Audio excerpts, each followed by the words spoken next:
Hello বন্ধুরা, wbporashona.com চ্যানেলে সবাইকে স্বাগত। আজ আমরা নবম শ্রেণীর ইতিহাসের 20 শতকে ইউরোপ থেকে রুশ বিপ্লবের কারণ ভীষণ একটা ইম্পর্টেন্ট কোয়েশ্চেন তোমাদের সাথে আলোচনা করে নেব। তবে আলোচনা শুরু করার আগে তোমাদের সাথে শেয়ার করে নিতে চাই একটি বিশেষ বিষয়। wbporashona.com বাংলার প্রথম ডিজিটাল প্রশ্ন উত্তর সহায়িকা। পাঠ্য বিষয়ের প্রশ্ন উত্তর আলোচনার আপডেট নিয়মিত বিনামূল্যে পেতে এখনই ভিজিট করো wbporashona.com এ। লিংক ডেসক্রিপশন বক্সে দেওয়া আছে। যারা আমাদের হোয়াটসঅ্যাপ চ্যানেলে জয়েন করতে চাও তাদেরকে বলছি, ডেসক্রিপশন বক্সে দেওয়া লিঙ্কে ক্লিক করে তারা সরাসরি আমাদের হোয়াটসঅ্যাপ চ্যানেলে জয়েন করতে পারো। তার মাধ্যমে তোমরা নিয়মিত বিভিন্ন পড়াশোনা সংক্রান্ত আপডেটস ভিডিও পেতে থাকবে। তাহলে আর দেরি না করে চলো শুরু করা যাক আজকের আলোচনা।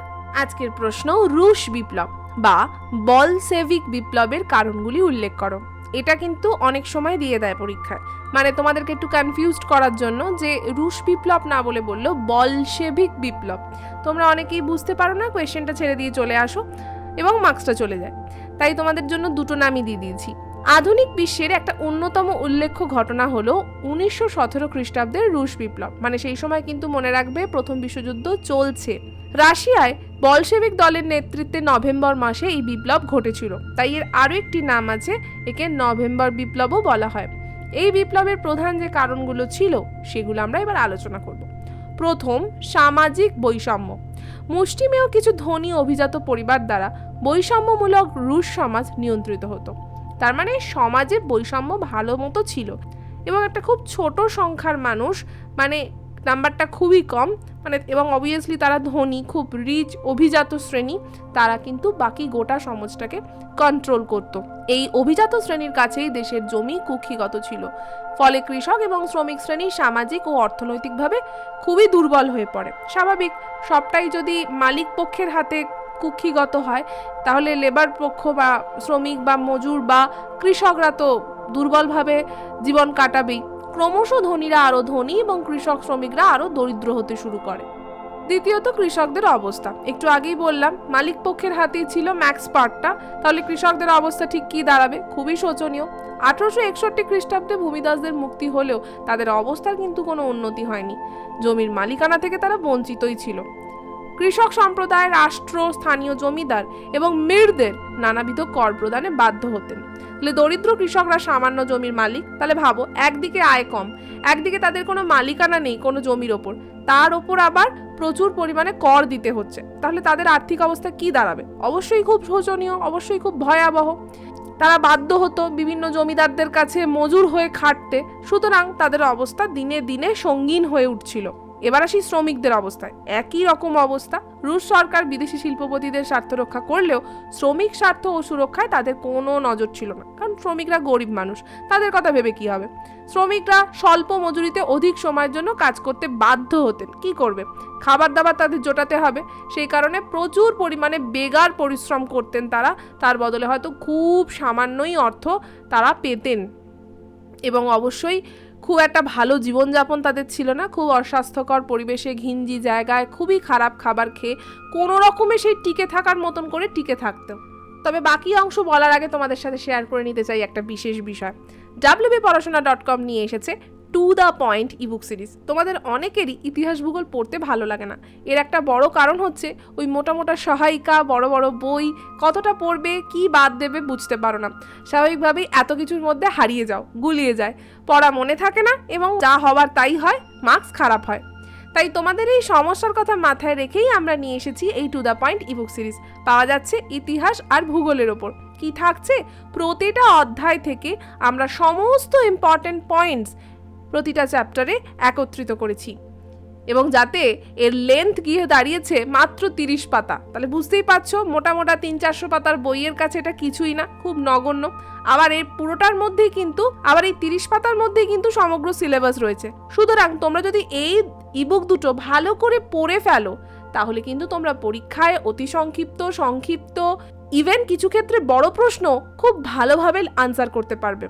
তাই আর দেরি না করে এক্ষুনি পারচেস করতে আমাদের ডেসক্রিপশন বক্সে দেওয়া লিঙ্কে ক্লিক করো আর ভিজিট করো পেমেন্ট পেজে। সেখানে পেমেন্ট কমপ্লিট করলেই 24 ঘন্টার মধ্যে তোমাদের হোয়াটসঅ্যাপ অথবা ইমেল অ্যাকাউন্টে আমরা এই ইবুকগুলো পাঠিয়ে দেবো। আর আরও কিছু যদি তোমরা জানতে চাও তাহলে স্ক্রিনে দেওয়ার নাম্বারটাতে আমাদের সাথে কন্ট্যাক্ট করতে পারো। ফিরে এলাম আবার আগের আলোচনায়। শ্রমিকদের অবস্থাও জানলে, কৃষকদের অবস্থাও জানলে, আবার জানলে সামাজিক বৈষম্য কতটা ছিল। এরপর আমরা পড়ব স্বৈরাচারী জারতন্ত্র। আমাদের এখানে যেমন রাজা বা জমিদার, ওখানে কি ছিল? জার। রাশিয়া বিংশ শতকের শুরুতে মধ্যযুগীয় স্বৈরাচারী জারতন্ত্রে আটকে ছিল। মানে ভাবতে পারছো কত দূর সমাজ এগিয়ে যাচ্ছে, সেখানেও সেই তাদের মধ্যে একটা মধ্যযুগীয় সিস্টেম চালু রয়েছে। রাজা বা জারই ছিলেন একচ্ছত্র অধিপতি, তার মানে রাজাই শেষ কথা বলবে। এখন কপাল গুণে রাজা যদি ভালো হয় তো ভালো, প্রজারা বেঁচে গেল, কিন্তু বেশিরভাগ ক্ষেত্রে উল্টোটাই হতো।